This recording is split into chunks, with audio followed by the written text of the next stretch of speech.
Muy buenas noches, amigas y amigos. Mi nombre es Manuel López Sáenz. Hoy es 17 de diciembre del año 2020 y esta es la transmisión número 114, ya 114, del contenido Ciberterritorio Informativo, un espacio por la promoción de una cibercultura para el consumo y producción inteligente de contenido en la red.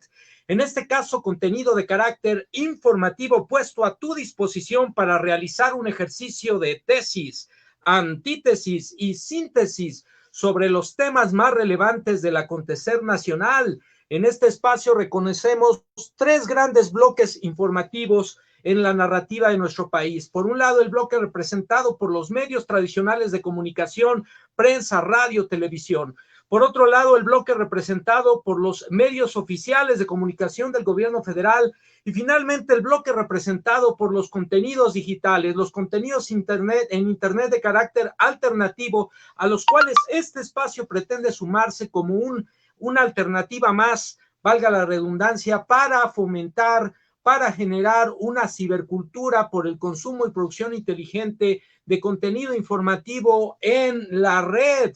De esta manera, amigas y amigos, pues seguimos sumando suscriptores, seguimos sumando transmisiones y sobre todo seguimos sumando la posibilidad de dialogar con ustedes, de compartir información para que al final cada quien tome su propio punto de vista. Esta es, por cierto, nuestra última transmisión del año. La próxima semana, las próximas 2 semanas podrán ver ustedes el especial de Navidad, el especial de fin de año de Ciberterritorio Informativo, con las notas más importantes, más relevantes, también con los planteamientos más interesantes de nuestras invitadas, nuestros invitados que nos acompañaron durante este año, así que no se lo pierdan y acompáñenos también en esta transmisión porque va a estar, por supuesto, de lo más interesante. En la primera sección que ustedes ya conocen, el hashtag 3 de 3, tenemos 3 contenidos informativos puestos a su consideración. El primero de ellos, hashtag peso vitaminado. Y es que nuevamente en los días recientes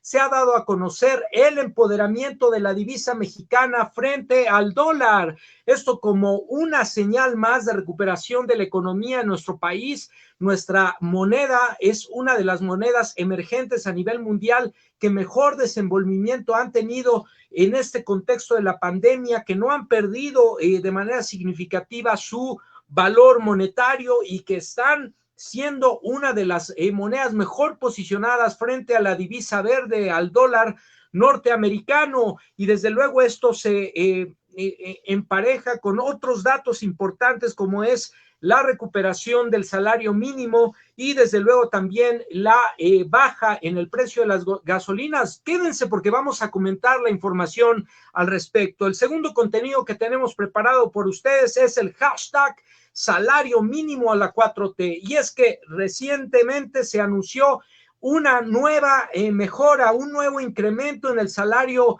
mínimo para todas y todos los trabajadores de nuestro país, después de 4 décadas consecutivas en donde el salario mínimo fue totalmente rebasado por la inflación, una política verdaderamente irresponsable de las anteriores administraciones, dando al traste con el poder adquisitivo de las y los trabajadores mexicanos, con la argucia verdaderamente falaz de que incrementar el salario mínimo incrementaría la inflación, pues eso generó que nuestro salario fuera el último, se fuera a los últimos lugares de Latinoamérica y por supuesto el último lugar en el caso de los países miembros de la OCDE. De ese tamaño fue el deterioro económico del poder adquisitivo de las y los trabajadores en nuestro país a manos de los gobiernos neoliberales. Sí, esos que tanto defienden los personeros de la televisión, los personeros de la oposición política, la clase empresarial, pues nada más y nada menos que dejaron verdaderamente con una mano atrás y otra adelante a nuestras y nuestros trabajadores mexicanos.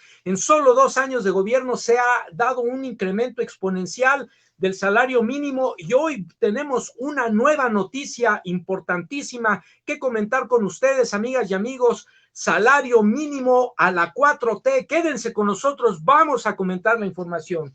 Y finalmente, En esta primera sección, el contenido etiquetado con el hashtag Maestros Vacunados. El presidente de la República, en el contexto de la llegada, perdón, de las vacunas a nuestro país, no tengo coronavirus, no se preocupen. En el contexto de la llegada de las vacunas a nuestro país, ha anunciado el día de hoy que poco a poco, conforme vayan reanudándose las actividades en las escuelas, cuando haya entidades, como es el caso de Campeche, Chiapas y Veracruz, que estén en semáforo verde, una vez que se reanuden las actividades escolares en nuestro país en estas condiciones, también se llevará a cabo la vacunación para proteger a las y los trabajadores de la educación que estarán reanudando eventualmente o estarían reanudando eventualmente sus actividades en las escuelas. Así que hashtag maestros vacunados y eventualmente tendremos el regreso a clases. Todavía falta algo para esto, amigas y amigos, pero no desesperemos. Recuerden que ya estamos de salida. Recuerden que hay que redoblar las medidas sanitarias dictadas por las autoridades de salud y, por otro lado, estar atento a los llamados del calendario de vacunación para que sepamos cuándo le toca a cada quien y que eventualmente toda la población, como lo ha anunciado el gobierno federal, sea vacunada para salir de una vez por todas de esta verdadera pesadilla en la que se ha convertido en México y el mundo el asunto de la pandemia. Pues quédense con nosotros, hashtag maestros vacunados, y con esto estaríamos abordando los primeros contenidos de la sección hashtag de 3. Por supuesto, tenemos la sección hashtag pandemia en México y el mundo, donde damos a conocer datos contantes y sonantes, nada de manipulación mediática, nada de politiquería, las cifras reales de la pandemia en el planeta y también en nuestro país, qué es lo que está pasando, en qué situación nos encontramos, hacia dónde vamos, y finalmente el contenido etiquetado con el hashtag incógnito, en donde invitamos a un personaje sorpresa de nuestra sociedad para que venga a platicar con nosotros sobre sus puntos de vista en torno a lo que está ocurriendo en nuestro país, en el México del siglo XXI y de la llamada cuarta transformación. Quédense con nosotros porque tenemos una invitada muy, muy especial. Quédense con nosotros para que sepan de quién se trata. Y pues dicho lo anterior, amigas y amigos, comenzamos. El primer contenido lo recuperamos del periódico El Financiero. La nota se titula "El peso saca provecho de la debilidad del dólar". Esta nota está firmada por el corresponsal Rubén Rivera y está publicada el día de hoy en el periódico El Financiero, en el portal digital. Dice así la información: el peso se apreció frente al dólar este jueves, como la mayoría de los principales cruces, en un entorno positivo para los mercados y con los inversionistas atentos al paquete fiscal estadounidense y en medio de la decisión política monetaria del Banco de México, Banjico. En el ámbito interbancario, la moneda se apreció 0.82% a las 19.81 unidades, según datos del Banco Central.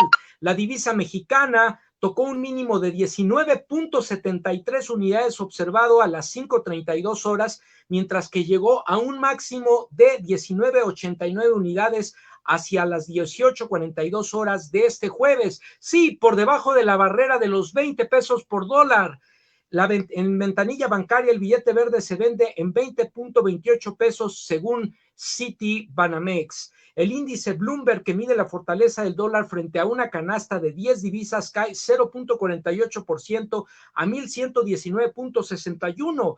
Todas las divisas ganan terreno esta mañana, con el peso mexicano ubicándose en la posición número 17, evidenciando que la apreciación de la moneda es parte de una dinámica de recuperación del mercado y de la economía mexicana, apuntó Gabriela Siller, directora de análisis económico y financiero del Banco Base. En el ámbito local, la jornada contó con la última decisión de política monetaria del Banjico. Como era de esperarse, la institución mantuvo sin cambios su tasa de interés en 4.25%, prolongando la pausa en un ciclo de recortes. El Banco Central señaló también en su comunicado de política monetaria de este jueves que la pausa brinda el espacio necesario para confirmar una trayectoria convergente de la inflación a la meta. La decisión fue dividida, pues dos miembros de la Junta de Gobierno del Banjico votaron para recortar la tasa al 4%. Por otra parte, las interminables negociaciones en Estados Unidos continúan con las discusiones sobre el nuevo paquete de estímulo fiscal, pero hay avances importantes en torno a un proyecto de cerca de 900 mil millones de dólares. Se especula también que este jueves podría quedar el acuerdo con el voto llevándose a cabo mañana para evitar un cierre de gobierno, apuntaron analistas del grupo financiero Monex. El líder de la mayoría republicana en el Senado, Mitch McConnell, advirtió a los legisladores que de su partido que deben estar preparados para trabajar durante el fin de semana. En datos económicos, el Departamento del Trabajo estadounidense publicó el reporte semanal del empleo, el cual mostró que en la semana finalizada del 12 de diciembre se registraron 885,000 solicitudes nuevas de apoyo por desempleo, esto en el país norteamericano, un aumento de 23,000 unidades con respecto a la semana previa, dato que estuvo por encima del estimado del mercado. En tanto, las solicitudes continuas de apoyo por desempleo rondan los 5,508,000, más de 200,000 solicitudes nuevas se presentaron. La velocidad de distribución de las vacunas en Europa, por otra parte, también brinda optimismo al mercado. El presidente francés Emmanuel Macron, por su parte, se ha convertido en el último líder mundial en dar positivo al COVID-19. La noticia llega mientras la pandemia continúa arrasando en Europa y Alemania da a conocer también 45,000 nuevos casos, su mayor salto hasta la fecha según datos de Bloomberg. En Estados Unidos también se registró un récord de 3,835 muertes por el virus SARS-CoV-2.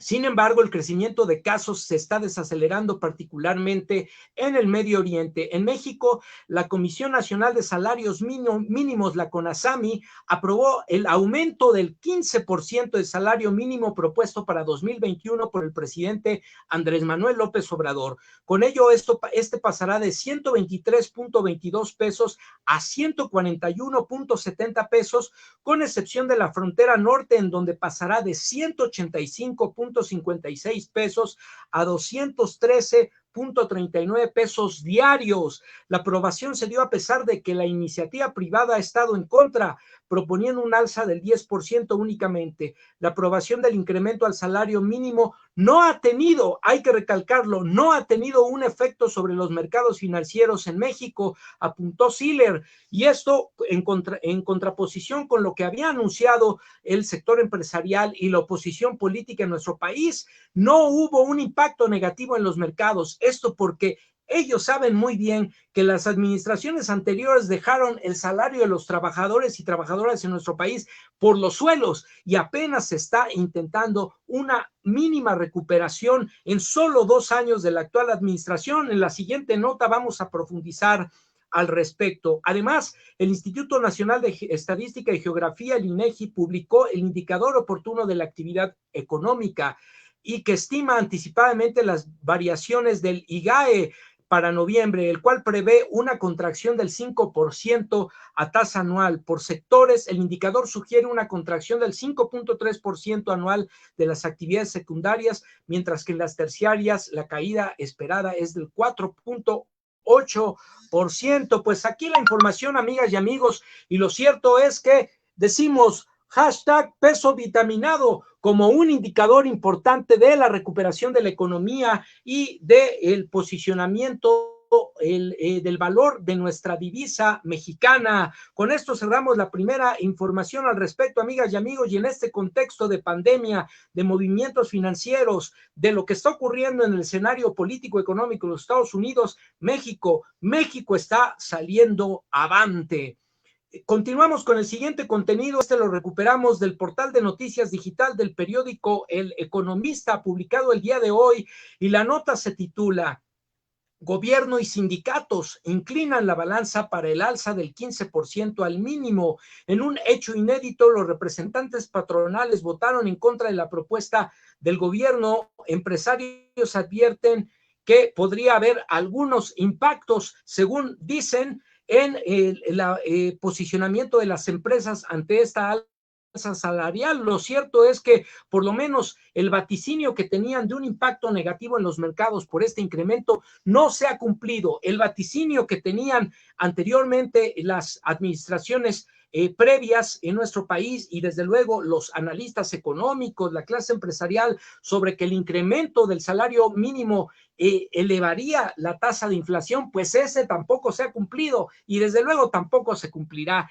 este vaticinio de la clase empresarial en relación a el supuesto impacto negativo del incremento del salario en la estabilidad de las empresas. Con una votación dividida, el Consejo de Representantes de la Comisión Nacional de Salarios Mínimos acordó incrementar el 15% al salario mínimo general a 141.70 pesos diarios, como ya lo señalábamos, en el 2021, mismo porcentaje que se aplicará para el salario profesional y la zona libre de la frontera. Luego de 2 horas de discusión, el sector patronal con 11 representantes emitió un voto por primera vez en la historia desde que existe la CONASAMI, razonado en contra a la propuesta presentada y por la que votaron a favor el sector obrero y la representación gubernamental con el voto del presidente del organismo, Luis Munguía. Históricamente, amigas y amigos, siempre votaban de la mano el gobierno federal y el sector empresarial, mayoriteando al sector obrero patronal, mayoriteando a los representantes de los trabajadores. Hoy, este es uno de los cambios que se observa. El gobierno federal está del lado de la clase trabajadora y no se trata de atacar a la empresa, pero sí se trata de justicia laboral, de equidad y de trato justo a las y los trabajadores de este país, que son la fuerza productiva de la nación mexicana. No se nos olvide esto, amigas y amigos. La clase empresarial representa un sector importante en cuanto a inversión, infraestructura, pero sin los obreros, sin los trabajadores y trabajadoras mexicanos, no hay manera de mover la economía de este país, y eso se les olvidó a las administraciones neoliberales. El incremento salarial mismo que sigue la política de recuperación que se planteó con la actual administración se conforma con un porcentaje de 6% directo más 10.46 independiente, más 10.46 pesos como parte, de la figura del monto independiente de recuperación, el MIR, para pasar de 123.22 pesos diarios a 141.70 pesos diarios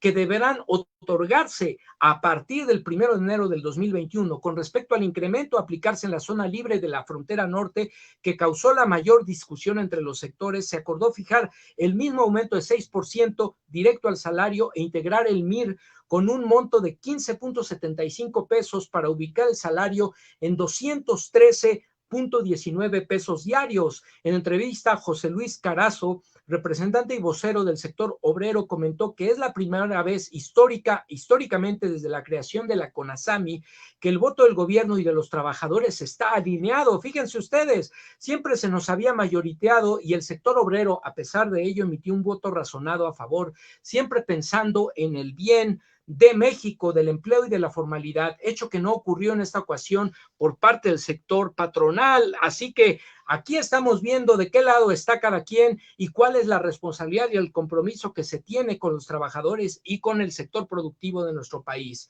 Reconoció también que existe una situación complicada por el impacto que ha traído la pandemia en el país y en el mundo, pero también es necesario. Se sabe que hay conciencia de que tenemos uno de los salarios más bajos del mundo, amigas y amigos, y estamos conscientes de que eso no puede seguir caminando sin que mejoren las condiciones de vida de los trabajadores y que, por otro lado, esto fortalezca el mercado interno del país. Alarma del empresariado, se dijo. El Consejo Coordinador Empresarial expresó su preocupación, ya que dicen este incremento podría afectar la estabilidad de las empresas. Sin embargo, el organismo privado que preside Carlos Salazar Lomelí sostuvo que los empresarios están dispuestos a que haya un incremento razonable y esté en línea con la realidad económica del país. Asimismo, cabe señalar que este año también se incluyó por primera vez el salario mínimo para los jornaleros agrícolas y para las trabajadoras del hogar, medida en la que tampoco estuvo el sector, de acuerdo el sector patronal. No, bueno, no quieren nada, quieren tener a los trabajadores a su servicio, pero no quieren hacer un esfuerzo para mejorar las condiciones de vida, que esto a su vez de los trabajadores, las trabajadoras, a su vez, desde luego que redunda en la mejora de la producción. Así, las trabajadoras del hogar tienen también un incremento del 25% respecto al salario mínimo vigente, llegando a los 154.03 pesos, y jornaleros agrícolas reciben un incremento del 30% respecto al salario mínimo vigente, alcanzando el monto de 160.19 pesos diarios. Pues aquí las noticias, aquí la información, amigas y amigos. Salario mínimo a la 4T en franca recuperación. Y con esto cerramos la segunda noticia de esta primera sección, hashtag 3 de 3, y vamos al tercer y último contenido de nuestra primera sección de información. Esta nota la recuperamos del portal de noticias alternativo digital SDP Noticias. La nota se titula AMLO: se vacunarán a los maestros antes del regreso a clase. Todas atentas, todos atentos, y que nadie se desinforme. En la conferencia de prensa del día de hoy, el presidente detalló que los maestros, las maestras, serán vacunadas cuando las entidades estén en semáforo verde y se pueda regresar a las clases presenciales. El presidente Andrés Manuel López Obrador anunció que se vacunarán contra el COVID-19 a los profesores ante el regreso a clases presenciales, cuando las entidades estén en color verde del semáforo de alerta por el coronavirus. Este miércoles, AMLO viajó a Sonora a la inauguración de las instalaciones de la Guardia Nacional en el pueblo de Moctezuma. Durante el evento aseguró que las maestras y los maestros serán vacunados contra esta enfermedad.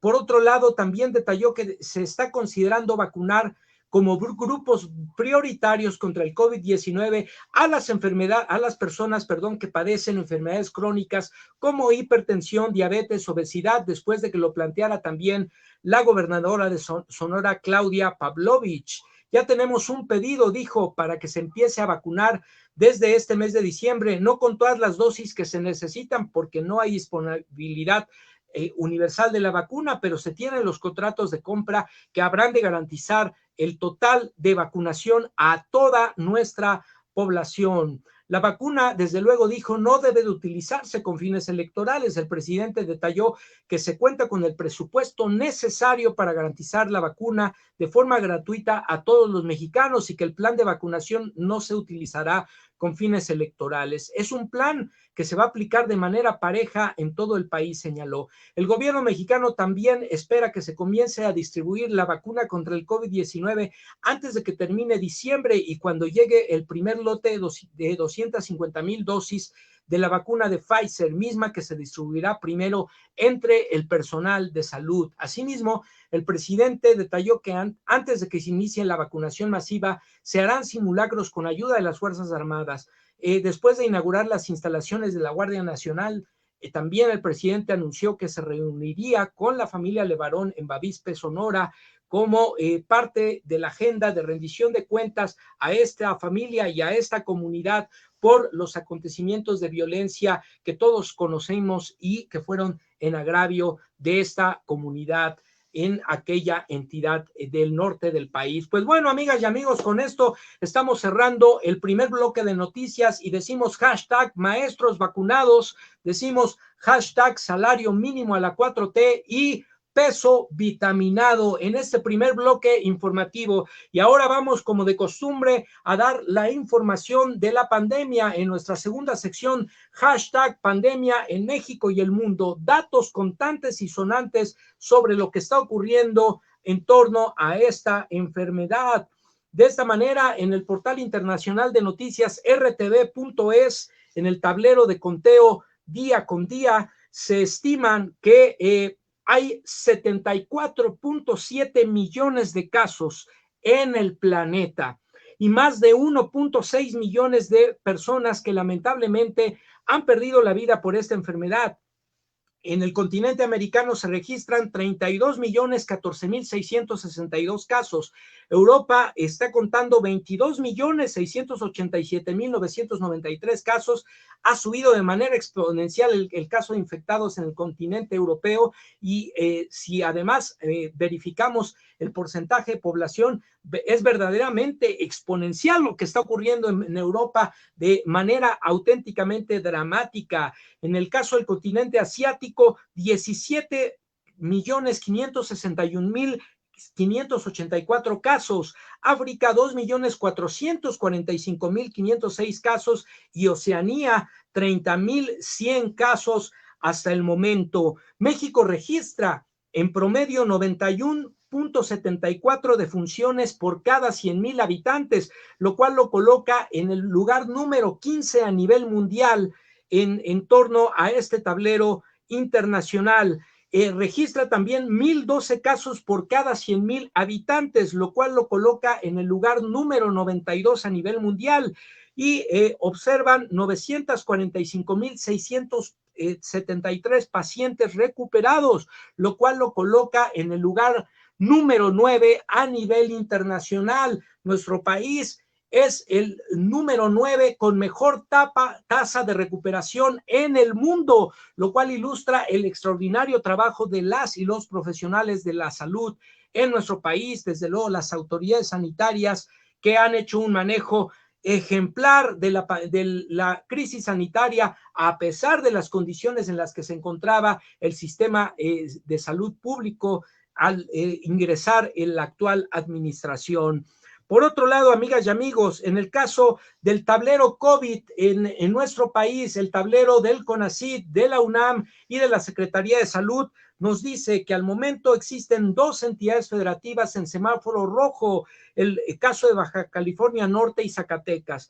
Tenemos 24 estados en semáforo naranja, incluyendo la Ciudad de México, la cual, dicho sea de paso, se encuentra en estado de emergencia, está llegando a poco más del 80% de ocupación hospitalaria, lo cual nos indica que tenemos que redoblar esfuerzos, amigas y amigos, en materia de observar las medidas de higiene, de distanciamiento, de confinamiento y sobre todo que estemos atentos a los llamados de las autoridades de salud. Nuestras médicas, médicos, enfermeras, enfermeros han hecho una labor verdaderamente titánica, extraordinaria. Apoyémoslos quedándonos en casa, apoyémoslos siguiendo las medidas de higiene y estar atentos a lo que las autoridades en cada lugar, en cada entidad nos estén dictando para salvaguardarnos. Ya falta menos, ya vienen las vacunas, ya está por iniciar la campaña de vacunación. Hagamos el esfuerzo de quedarnos en casa. Si no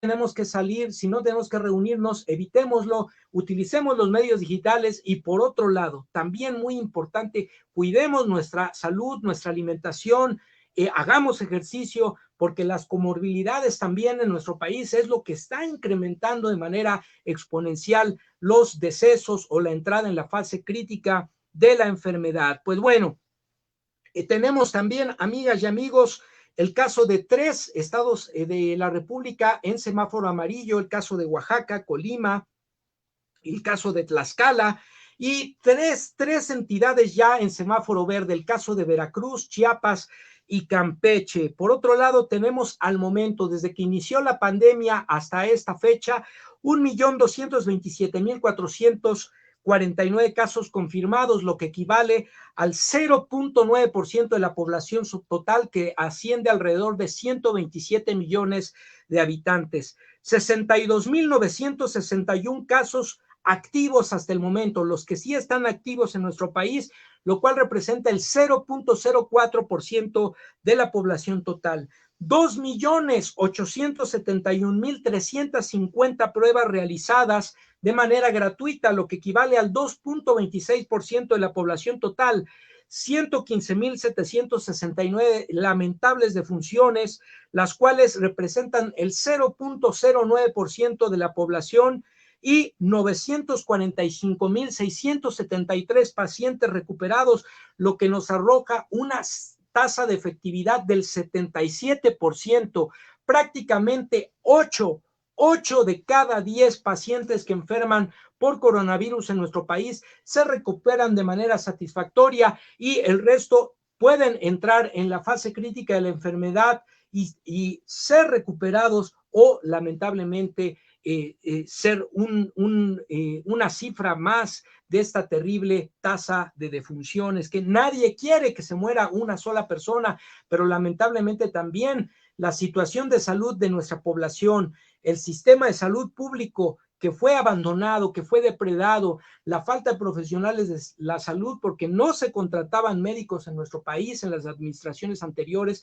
pues evidentemente han hecho muy compleja el tratamiento de la emergencia sanitaria y sin embargo, la verdad es que nuestras médicas, nuestros médicos, enfermeras, enfermeros, nuestras autoridades sanitarias se merecen todo el reconocimiento por el extraordinario esfuerzo que están realizando, auténticos héroes y heroínas vestidos de blanco. Ayudémosle, ellos se están sacrificando en sus vacaciones, en sus tiempos libres, están sacrificando en la permanencia con sus familias, en algunos casos incluso están sacrificando su propia vida. Apoyemos quedándonos en casa, guardando la sana distancia, siguiendo las medidas de higiene y sobre todo estar atentos a los llamados de las autoridades y los científicos de la Secretaría de Salud.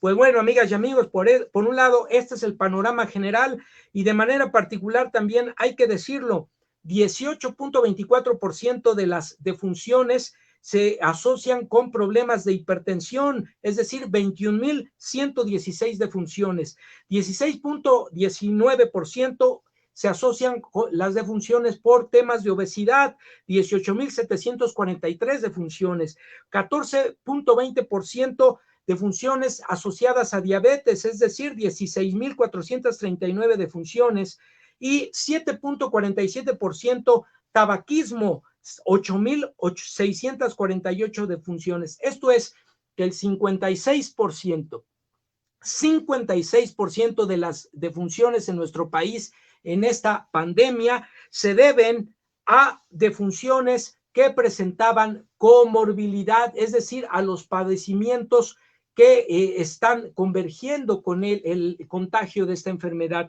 Alrededor de 64,946 muertes se deben a temas de comorbilidad y nosotros podemos cuidar eso, cuidar el tema de la obesidad con la alimentación, con el ejercicio, bajar la dieta en sales, cuidar el tema de la hipertensión, evitar azúcares, harinas para no desarrollar diabetes, evitar el consumo de tabaco, amigas y amigos, aguantémonos quienes fuman, por favor dejen de fumar en este momento, es un momento de emergencia sanitaria, no seamos irresponsables, nosotros podemos ayudar cuidando nuestra propia salud a reducir el tema de la mortalidad en esta pandemia. Pues bueno, amigas y amigos, con esto estamos cerrando la segunda sección de nuestro programa, hashtag pandemia en México y el mundo. Y ahora sí vamos a nuestra tercera sección, hashtag incógnito, en donde vamos a ver quién es nuestra invitada sorpresa el día de hoy, que nos acompaña, que nos regalará unos minutos de su tiempo para platicar con nosotros. Y vamos a ver ahora sí de quién se trata. Vamos a invitarla a que nos acompañe aquí en la transmisión a la 1, a las 2 y a las 3. Ahora sí, muy buenas noches a nuestra amiga, la maestra Laura Gutiérrez Rosas. Muy buenas noches, maestra, ¿cómo está usted? Bienvenida. Gracias, buenas noches, doctor, ¿cómo está? Gusto en saludarlo y muchas gracias por la invitación. Muy bien, muchas gracias, pues gracias por aceptar la invitación, por acompañarnos.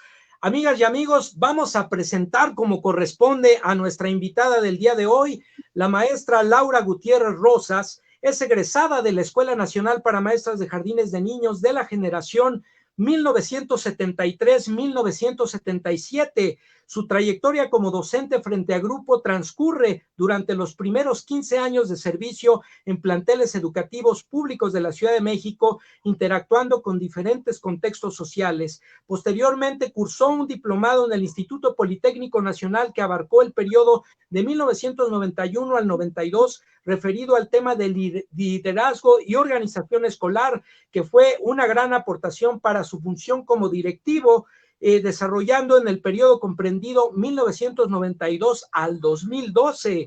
20 años de carrera profesional realizando funciones en diversos planteles educativos federales también en el perímetro de la Ciudad de México. Sin duda, señala las experiencias vividas y adquiridas al interactuar en diferentes contextos le permitieron enriquecer sus habilidades docentes y directivas, así como seguir ampliando sus oportunidades profesionales.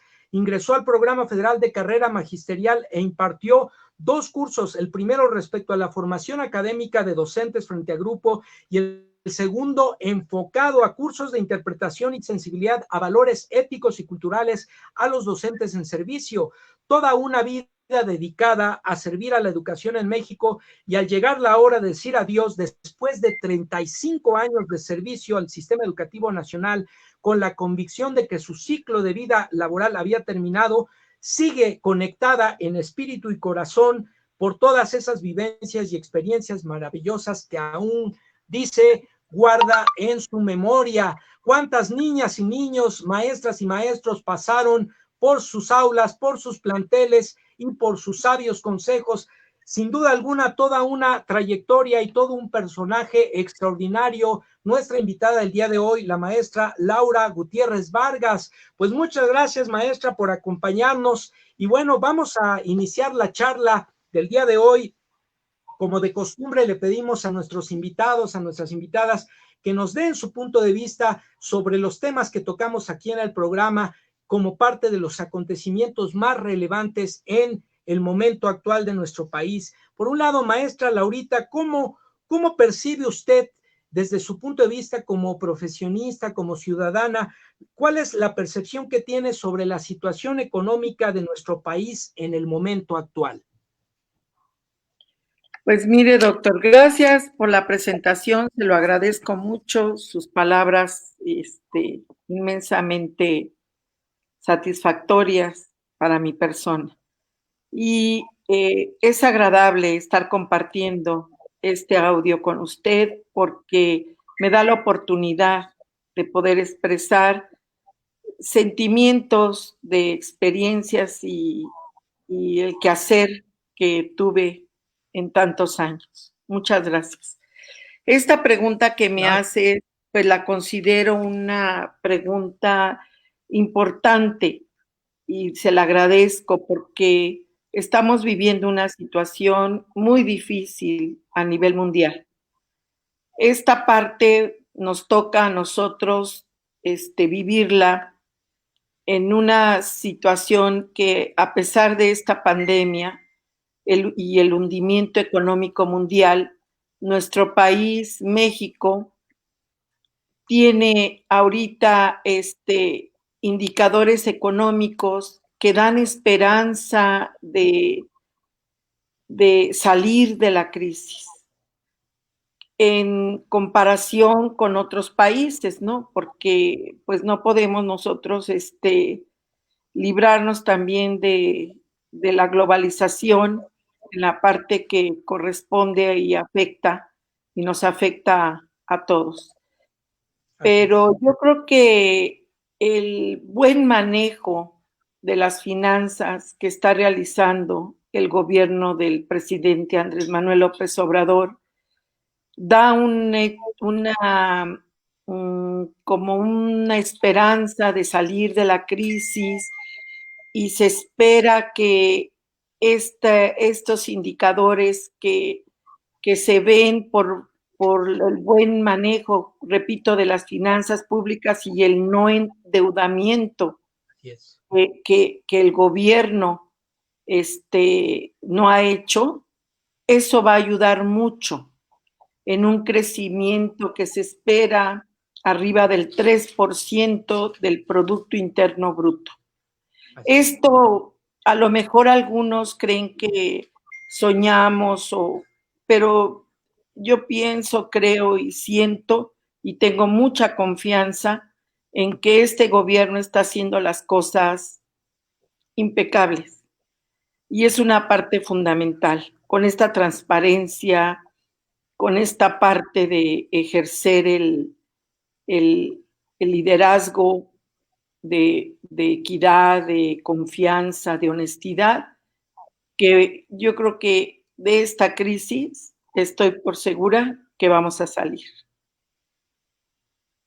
Sin duda alguna, y es que verdaderamente, aún en este momento de crisis mundial, como usted muy bien apunta, maestra Laura, eh, definitivamente la transparencia, la rendición de cuentas, el manejo honesto de las finanzas públicas y sobre todo esto que usted resalta, la política de no endeudamiento, es algo que está ayudando precisamente a salir adelante, a flote la economía nacional, los sectores productivos, la clase trabajadora en nuestro país, aún en un contexto de pandemia que no se ha superado, pero incluso me gustaría compartir con usted y con nuestras amigas y amigos que nos acompañan algunos datos relevantes. Por ejemplo, en materia de la cotización del peso, en materia del salario mínimo y en materia del precio de los combustibles. El 1 de diciembre de 2018, el dólar registraba a la venta en 20.07 pesos por cada dólar americano y a la compra en 19.67. Al día de hoy, 17 de diciembre del 2020, a la venta está en 20.12 pesos por dólar y a la compra en 19.87 pesos por dólar. Aún en esta crisis mundial, aún en esta situación de pandemia, prácticamente la cotización del peso frente al dólar no se ha movido, no se ha desquebrajado. No olvidemos que los detractores del actual gobierno señalaban que una vez que llegara al gobierno el presidente Andrés Manuel López Obrador, el peso se iba a devaluar hasta llegar aproximadamente a una tasa de cambio de 30 pesos por cada dólar, lo cual simple y sencillamente no ocurrió.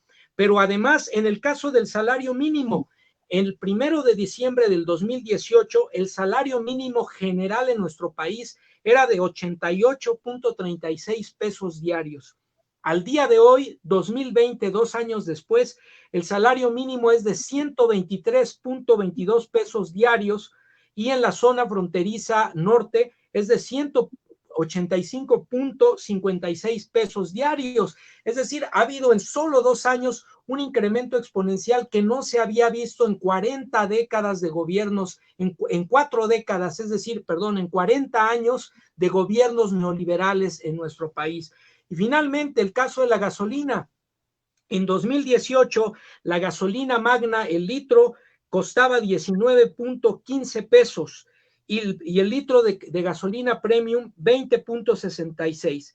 Al día de hoy, 17 de diciembre del 2020, la gasolina magna, el litro, cuesta 17 pesos punto 95 centavos en promedio y la premium 18.49 pesos por litro en promedio. Es decir, se ha mantenido la cotización del peso, se ha incrementado de manera exponencial el salario mínimo a 2 años de gobierno y se ha reducido el precio de los combustibles en nuestro país. Así que, aún en contexto de pandemia, los indicadores económicos, como usted muy bien lo apunta, maestra Laura, están dando datos contantes y sonantes sobre la perspectiva de mejoramiento económico en nuestro país. Por otro lado, preguntarle, maestra Laura, ¿qué opinión le merece la política laboral y salarial del actual gobierno, del gobierno de la llamada Cuarta Transformación? ¿Qué opinión le merece este ámbito del gobierno?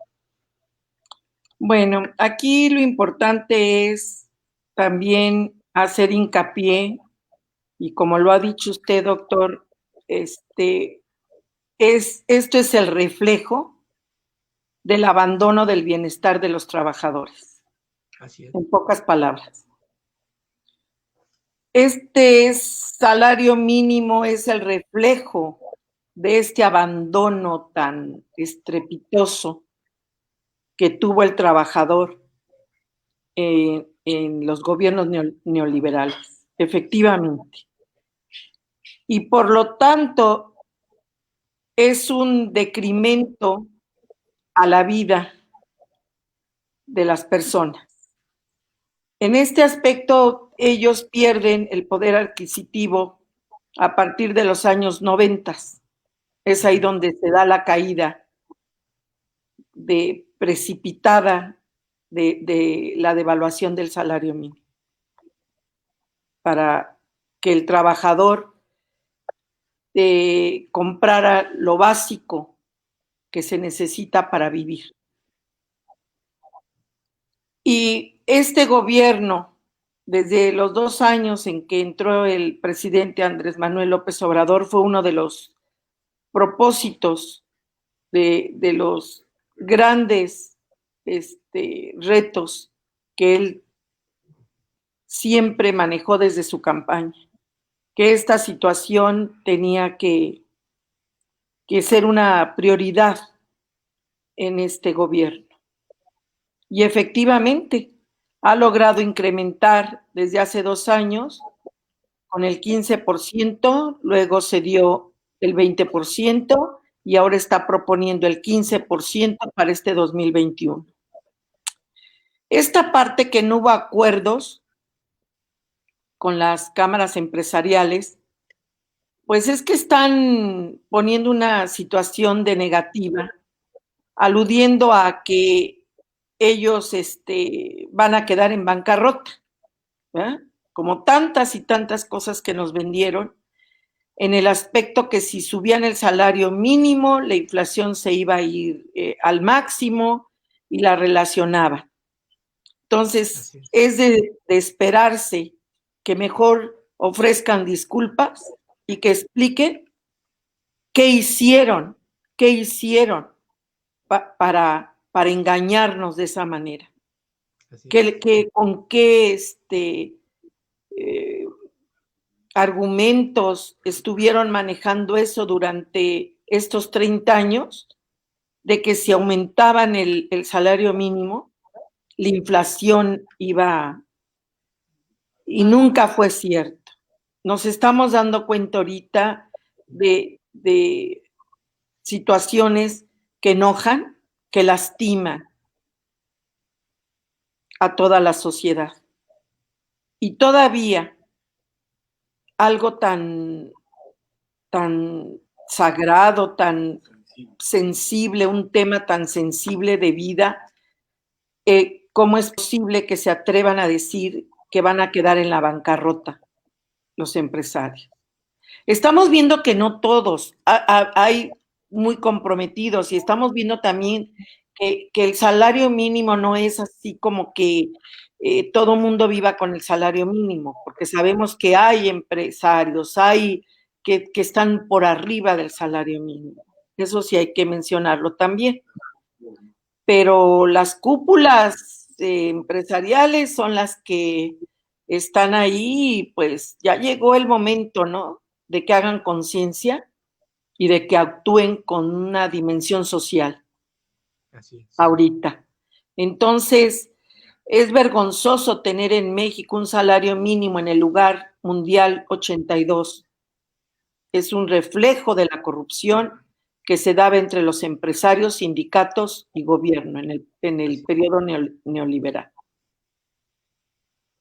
Sin duda alguna, y por demás importantes los énfasis que hace usted, maestra Laura, en relación a esta característica de la política laboral, salarial, en el contexto de los gobiernos neoliberales, en contraste con lo que está ocurriendo ahora en nuestro país.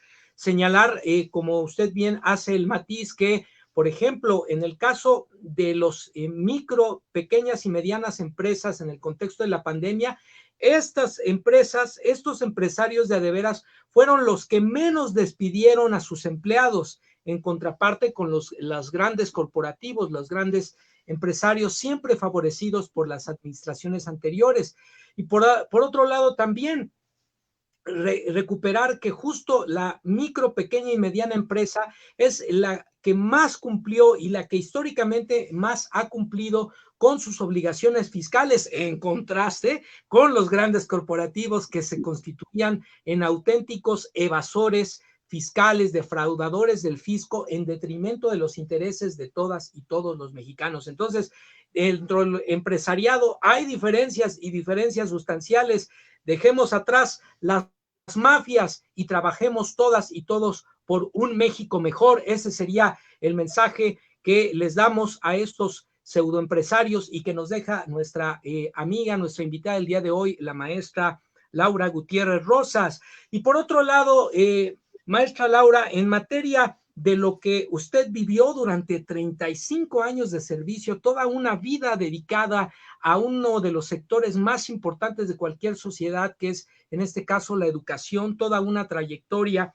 En esta semana se han anunciado cambios en la Secretaría de Educación Pública. Sale de la Secretaría de Educación Pública Esteban Moctezuma Barragán, un personaje controvertido, aplaudido por algunos, vapuleado por otros. Lo cierto es que es necesario apretar las tuercas y seguir avanzando en materia educativa en nuestro país. Desde su punto de vista, ¿quién sería, o si no tenemos un nombre en mente, cuál sería el perfil deseable de la próxima o el próximo titular de la Secretaría de Educación Pública en nuestro país, sobre todo pensando en las características de la educación que necesita un país como el nuestro en este momento de coyuntura en el que estamos viviendo? ¿Quién sería, qué perfil y qué educación para nuestro país en el momento actual, maestra Laura? Pues doctor, aquí el tema sí va directamente a lo que ha sido mi vida profesional, y ha sido un orgullo siempre trabajar para el sistema educativo nacional. Para mí el haber sido y ser, porque me considero maestra hasta que así mi vida lo decida el Supremo, yo soy siempre atenta, y siempre estoy atenta a todas estas situaciones. Y desgraciadamente en mis años de servicio viví experiencias, me tocó toda mi vida profesional con los gobiernos neoliberales. Carecimos sobre todo de sensibilidad por parte de los gobiernos que al principio o inicio de mi carrera profesional se dieron como autoritarios, como poco sensibles a lo que realmente necesita un docente, una escuela, dignificar al maestro. Y bueno, la historia yo creo que usted la conoce perfectamente, doctor, donde se fue desprestigiando nuestro gremio de maestros, donde llegamos a perder valor ante la sociedad por tantas y tantas mentiras, porque así son, de engañar a la sociedad, de que éramos flojos, éramos incompetentes, bueno, una serie de etiquetas que ahorita pues me duelen mucho porque lo viví y no debió de haber sido, ¿no? La verdad es que ahorita siento en este cambio de gobierno, he sentido un orgullo, una empatía con este gobierno de cómo para empezar, esa mal llamada reforma educativa, donde de veras, donde lo sentí más fue en el último periodo neoliberal de los 6 años, del 12 al 18, donde se hizo de veras, con Enrique Peña Nieto, una carnicería de claves, porque no la puedo llamar de otra manera, donde arrebataban y quitaban, o sea, sin derecho alguno, sin mirar, sin saber siquiera qué es un docente, qué hace, lo que vive una escuela, que es el centro de la comunidad, donde se desenvuelven los niños, las niñas. No era verlo como una empresa, como empezamos con Calderón a ver la escuela como una empresa, a optimizar tiempos y a hacer más con menos, o sea, un control excesivo sin sin ver en realidad que la esencia de la educación es el sentir de los niños, de las niñas, de los jóvenes, el estar con ellos, el guiarlos, el seguir formándolos en todos los aspectos del ser humano, que es una actividad humanista. Y aquí me parece una excelente oportunidad, doctor, para que ahorita el gobierno federal pueda designar ya sea una mujer o un hombre normalista, porque también eso, estábamos llenos de empresarios, por ejemplo, con Calderón, ¿verdad? Estaba recuerdo, y de veras fue algo muy mal que se vivió en ese aspecto con esta persona, Josefina Vázquez Mota, como secretaria de Educación, que de verdad no, yo creo que de la docencia no tenía el menor conocimiento de todo lo que ella mencionaba, hacía dentro de los programas, eran cosas totalmente fuera de la realidad, porque yo lo viví. Así es. Yo llegué a vivir una escuela donde ni siquiera tenía internet aquí en la Ciudad de México, donde como directora tenía que salir de mi plantel a un cibercafé. Era vergonzoso que un director de plantel y con tanto dinero del gobierno, ¿cómo era posible que una escuela aquí dentro de la Ciudad de México, en zona urbana, con computadoras nuevas que compraban con pura corrupción, no tuviera internet? Era una vergüenza. Para mí fue algo vergonzoso tener que salir del plantel para poder mandar información en un cibercafé. A ese nivel estábamos, ¿eh? Así es. Nadie habla de ello porque nadie lo vivió. Yo lo viví. Y donde era pura simulación. Mandaban los equipos, tardaban a veces hasta 3 meses en ponerlos, y luego que no, que nos equivocamos, estas no eran para esta escuela, y se las llevaban, y luego, no, era una cosa de veras impresionante.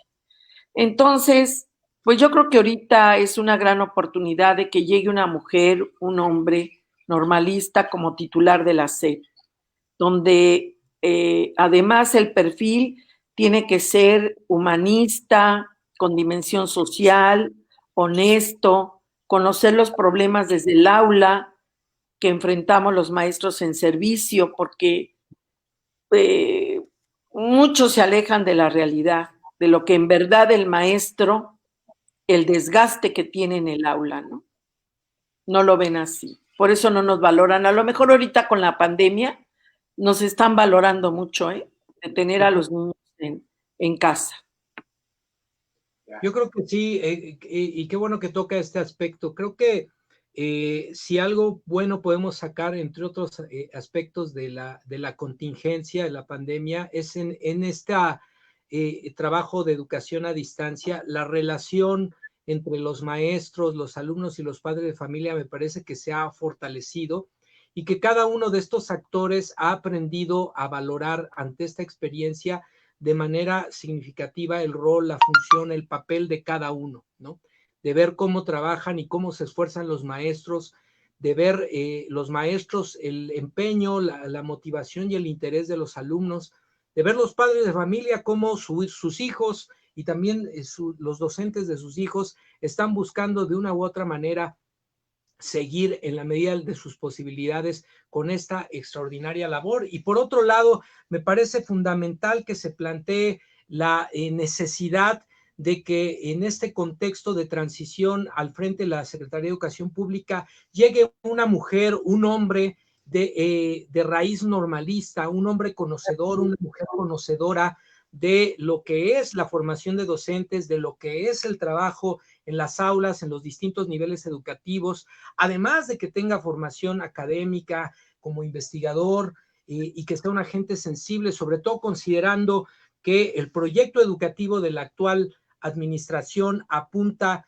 a recuperar la formación humanístico-social, la educación en valores, la formación socioemocional, el sentido de pertenencia a nuestra cultura, a nuestras raíces, a nuestra historia y sobre todo también la identidad nacional, poniendo por delante la formación y la práctica de valores como la honestidad, el respeto, la tolerancia y la inclusión en un país como el nuestro, absolutamente diverso y absolutamente rico en historia, en tradiciones, en expresiones culturales y de diversa índole. Pues sin duda alguna, maestra Laura Gutiérrez Rosas, todo una pasaje de opiniones y de perspectivas interesantísimas que nos regala el día de hoy en torno a los temas que hemos abordado en el programa y que nuevamente ilustran que todos y todas en este país sabemos y tenemos un punto de vista más allá de los pseudoexpertos, más allá de los medios tradicionales de comunicación, como bien lo señala el presidente de la República, el pueblo sabe y tonto es el que piensa que el pueblo es tonto. Todas y todos tenemos una opinión y una perspectiva interesante, como ha sido la de cada una y cada uno de nuestros invitados, y sin duda no es la excepción el día de hoy de nuestra amiga, nuestra compañera maestra y nuestra invitada, la maestra Laura Gutiérrez Rosas, a quien agradecemos profundamente que nos haya regalado el tiempo, su tiempo el día de hoy y estas interesantes reflexiones. La vamos a invitar a que nos acompañe a leer algunos de los comentarios que nos han regalado nuestras amigas, nuestros amigos el día de hoy. Por aquí Ángeles Dávalos nos saluda. Manuel López Olivares nos dice: ahora el mejor apoyo para la Cuarta Transformación es ni un voto al PRIANDERE en el 2021 para terminar con los partidos y gobernadores corruptos, por supuesto. Ángeles Dávalos nos dice: la recomendación de hoy, por favor, cuidémonos y cuidemos a quienes amamos, solo salgamos si es necesario y con sana distancia. Sí, exacto, ya tenemos las vacunas. Bienvenida la invitadaza, nos dicen por acá. Coincido con la maestra Laurita, es una fortuna y fortaleza que nos haya tocado esta etapa, época, experiencia bajo el liderazgo y gestión de mi Cotton Head, dice AMLO, con AMLO yo mantengo la esperanza. Exactamente, por fin podemos ver los avances y beneficios. También nos dice por acá Ángeles Dávalos, exactamente, por fin podemos ver los beneficios en pro del pueblo y no de las grandes empresas y el monopolio. Después de 40 años de saqueo al país y haciendo a los pobres más pobres, todos seremos beneficiados con la mejora del salario mínimo. Yo no he visto que se vayan del país grandes marcas. Si se quedarán en bancarrota. No entendí muy bien este comentario.